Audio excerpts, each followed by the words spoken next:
Langsung saja kita ambil air dari curug ini ya, geng. Kita coba. Dingin sekali guys di sini tuh.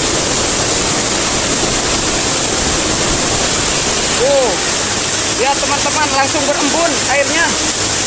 Saking tirisnya. Itu langsung menguap. Jadi ini bisa langsung diminum geng, karena ini airnya masih murninya, belum bercampur apa-apa.